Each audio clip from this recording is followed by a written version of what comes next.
everyone. Thanks for joining us today. I'm Ligaya Figueres, the food and dining editor at the Atlanta Journal-Constitution. Once again, we are out and about town doing our Facebook Lives. Today, we find ourselves at Ticonderoga Club, which is a cocktail bar and restaurant located inside Krog Street Market. With me today is Jerry Slater. Those who enjoy a great cocktail know this name. They've been drinking some of his great beverages for a long time, most recently at H. Harper Station, which has closed. But in the meantime, he has been working on a special project. And now, here comes the baby. Yeah, been busy. Officially released tomorrow. I think some folks got early copies, but this is the Southern Foodways Alliance Guide to Cocktails. So yeah, with my co-author, Sarah Camp-Milam, there's about 20 bartenders featured here all over the Southeast. 88 recipes. We're gonna make one of those right now. Absolutely. I can't forget about beautiful photography in here by Andrew Thomas Lee, also an Atlanta native. Flip some of these through here so see if you can. Let me get, oh my gosh, there we go. Here's one. The Nyla Sour. Yes. We see a lot of Andrew's photos all throughout. This is actually the one we're gonna make here, the Ruby Slipper. So a lot of times, sort of fancy bartenders get accused of, being too gin or whiskey focused. We're actually going to make a crowd pleaser here. Mississippi vodka, cat head. We're going to take about 1.5 ounces of this. So you've chosen a pretty simple drink that most people can make at home. We can make it home, and what we did is we kind of culinary. I like to hang out in the kitchen a lot with some folks. We're going to take a little bit of rosemary here. We've got some grapefruit. This combination of rosemary and grapefruit I saw as a breakfast, like a brulee one time, and I thought that would be great in a drink. So, you might imagine this as a Greyhound, but you put this is fresh squeezed grapefruit, just 2 ounces here. But just that little out of your garden culinary thing is going to be kind of fun. We've infused this simple syrup with the rosemary as well, so add a little extra pop. And while you're talking about grapefruit, you mentioned fresh squeeze. Can you talk to us about the importance of using the fresh juice over something from the bottle? What's going to be the difference? How much of a stickler are you on that? I'm a pretty big stickler. Okay. Yeah, especially, there's some pretty decent grapefruit juices out there that you can buy. Indian River, some of these things, that's one that I feel like they get it right. But lime juice and lemon juice, I've never seen a really great commercial product. So when just takes a little extra minute, prep it. We talk about in the book, your friends want to remember you and having a good time with you, not you, squeezing, and being freaked out about the cocktail party. Have a good cocktail party, so enjoy yourself as well. All right. So do this stuff ahead of time. It'll be really fun. Just gonna put a little ice in here. This is always the fun part, right? A little shaking action.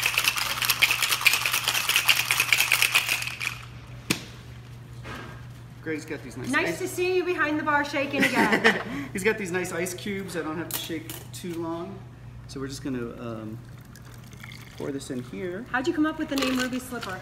I try to get as pink grapefruit as I can normally. Okay. All right. So, sometimes not exactly the season right now. Yeah, but sometimes you just want to be, you just want something to take you home. It's been a long day, All right, and you're topping it with? It's a little soda water. Okay. So you can use a little small bottle stuff as well. And then here's the big thing. When you take your fresh herbs here, get a little smack. That kind of makes the oils come out a little bit. And then when you smell that. Oh, this smells great on the nose. Yep, very fragrant. This is the Ruby Slipper. Folks, if you're just joining us, I'm Ligaya Figueres. We're out and about today. Talking with Jerry Slater. He is the co-author of a newly released cocktail book. Actually, technically, it gets released tomorrow. They can get it on Amazon, right? Yeah. Southern Foodways Alliance Guide to Cocktails. This is SFA's first cocktail book. Cocktail book. Exciting for you. Now, you mentioned that a bunch of Atlanta bartenders contributed to this, their recipes. Atlanta is very well represented in the book. We have bartenders all the way from Houston to North Carolina, Nashville. I'm a little partial. I think Atlanta has a great sophisticated cocktail scene. Right. We happen to be in one of those bars right now. We are in one of those bars, and we actually have someone else here who is a familiar face to those who know where to sidle up for a great cocktail. Ta-da! Welcome. Actually, thank you for having us here. It's a pleasure to have you. This is Greg Best, for those of you who don't know him, one of the partners here at Ticonderoga Club and a longtime bartender. So thank you for letting us come, and you were going to make a drink as well. Tell us what your contribution to the book was. Sure. Well, first of all, I just want to say that I got one of the advanced copies of the book, and it is fantastic. As a bartender, I have accumulated nigh on 100 million jillion cocktail books, and you get into a habit when new books come out of kind of just flipping through and like, oh, that's a nice new way of presenting that drink, or that's an interesting chapter on pre-setting the bar. The thoughtful nature and narrative that went into this book really sings, and it's a pleasure to read as a book, as well as use as a cocktail manual. I was honored to be a part of it when Jerry and Sarah started working on it. And they reached out and said, what drinks do you think would really represent your style and you know, your approach? And there was one in particular that I felt was a drink that actually brought Jerry and I together really early on in our careers, getting to know each other. And we were both pretty well-known whiskey drinkers, and this drink, the Rhythm and Soul that I created, was kind of like a mashup of a Manhattan, which of course is an age-old, you know, classic cocktail, and the Sazerac, which is an acutely Southern representation of how to drink whiskey. Add some sugar, add some red stuff, add some citrus, and a miracle cocktail is born. So I wanted to kind of fuse the playful nature of the Sazerac and then the structure of the Manhattan. So Rhythm and Soul. We're going to make the Rhythm and Soul. Rhythm and Soul, today. awesome. Mm-hmm. Yeah. So. And I noticed here, you know, point the camera down here. I love that we also needed to come to a place that had appropriate ice. Yeah, ice is a big deal. Bartenders like the ice two is of a you big deal. absolutely appreciate the quality, the most key ingredients. And I feel like we should say thank you, because I noticed you've called us both bartenders and not the M word. So the M word. Yeah, ice is pretty important for the dilution, for how it chills the drink, but also the clarity of the ice directly influences whether or not you're adding unwanted additional flavors to the drink. So we're using this really nice kind of dense, large cube ice. Now this doesn't come out of most home refrigerators, admittedly. So what people like Jerry and I do regularly is we will boil water and then fill larger ice trays with that water. When it's boiling hot, it takes longer to freeze, which allows for a clearer cube. But also the boiling basically in a way distills the water, which keeps a lot of the impurities. They leave through the steam vapor, and you don't get that cloudy, what we call gray ice. Or Shiza ice is what we call it. All right, we don't want Shiza. Gas station ice is the worst ice to ever use for a cocktail party. Okay, moving on to so the for the Rhythm and Soul. We're going to tell you, this is much like Jerry's Ruby Slipper. This is constructed in a way of like, everybody can do this, right? This isn't fancy mixology. So we're taking Angostura bitters, pretty standard kind of savory, spice-driven bitters from Trinidad and Tobago. I'm then going to take absinthe. This is the real stuff, but no one will lose their minds or cut their ears off because we've already lost ours anyway, so there's no going back. That's right. We're about 1/8 of an ounce of absinthe there. This is to really hearken back to the notes that you find in a Sazerac, that kind of pastis anise characteristic. I love that I can smell it all the way from here. Oh yeah. 3 feet away. Live wire. Next we're going to take a kind of what we call an antique recipe Italian vermouth. The Italians kind of created sweet vermouth as we know it, and the older houses do theirs in more of a spicy, robust style. So we're going to use one that kind of mimics that. It's not as sweet, more of a dried spice character at the end. Next, we're taking an Amaro, also an Italian distillate. This is basically a spirit that is fortified with a ton of roots and spices. It's a digestive liqueur, so it is used often after dinner, either in a little shot of espresso or on some ice, There are multitudes and multitudes of styles of Amaro. Averna, it's very similar to this Ramazzotti, is the drink. This drink works well, and it's I'm looking for an Amaro with kind of a cola note characteristic to it. This is going to have a little semi-sweetness to balance out the spice components in the vermouth and in the Angostura bitters. And now it's time for the whiskey. We're using 100 proof rye whiskey, so you're not going to see me put 3 ounces in here. I'm just going to do 1.5 ounces, which is more than enough to have a good time.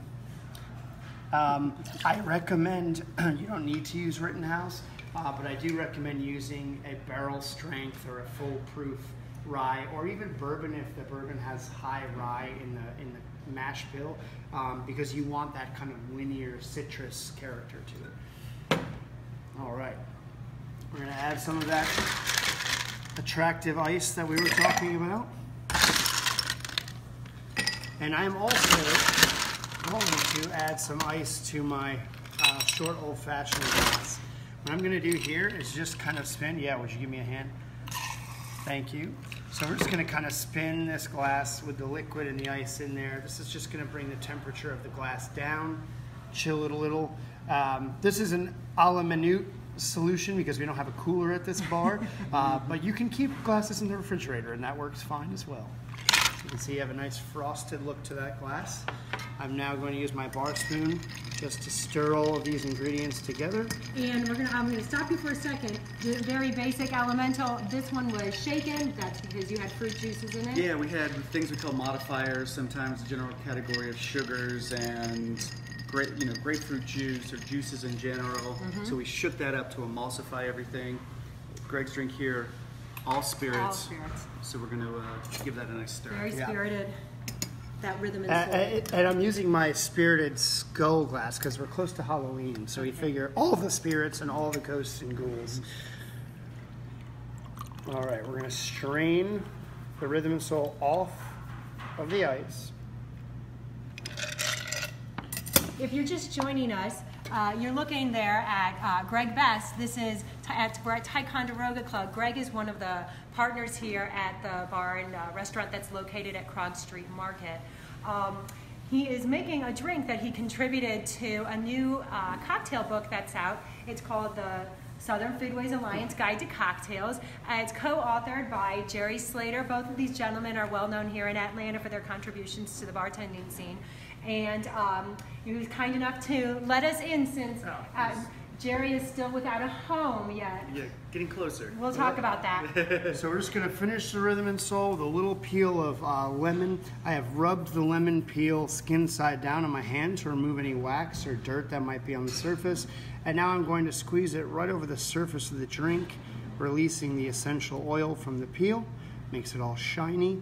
Just going to rub that oil on the surface of the glass and drop the peel in. And there's the rhythm and soul. You should have a sip of it because you have exciting news. You do have exciting news to share with us. So your former bar and restaurant, H. Hopper Station, closed about a year and a half ago. But there's another plan in the works. There's another plan. So tell our viewers here what's going on. So I think this is maybe an exclusive scoop in some ways. Awesome. And I didn't have to even write it. This is great. Just go on camera. My wife, Krista, and I did sign a lease on a space in Athens, Georgia. Congratulations. And, thank you. And it'll, if everything goes right, early 2018. Early 2018. Okay, so yeah, let's do a little bit of a here. For those who know Athens well, tell us a little bit about where it's located. What's the neighborhood? It's the 5 Points neighborhood, which we'll be joining a lot of other great small independent spots. Independent baking and Condor Chocolate, Avid Bookstore that's carrying the book is going to be right 2 doors down. So we don't even have to go to Amazon. Yeah. You can get your local independent. Great place called Donna Chang's. So we'll be joining a nice little neighborhood of independents over there, and we're really looking forward. If anyone knows that area, it's the former coffee shop called Two Story, old house. So downstairs, kind of an all-day eatery with great cocktails. Upstairs, more sophisticated cocktail, almost like lobby, if you will, in an old hotel. And it's going to be called The Expat. The Expat. Yeah, Wonderful. this sort of idea that no matter where you are in the world, you find the place where you feel at home. You know? That's great. So, yeah. Wonderful. Jerry Slater, congratulations. That's Thank you some so great much. news here. You know, we've got 2 drinks we here. should We need to do cheers. Here, now I'll let you, Greg, thanks so much for, there you go. Cheers. It was my pleasure. Thank you. Thanks for hanging out with Congratulations. us. Absolutely, Jerry. Congratulations on Thank the you. book. Thanks. Good luck. Best wishes. We'll look to see you then. Appreciate We'll sidle up to the bar in January. Yeah. And for those of you who are joining us, I'm Lagaya Figueres, Food and Dining Editor at the AJC. Please come back next week. Who knows where we'll be.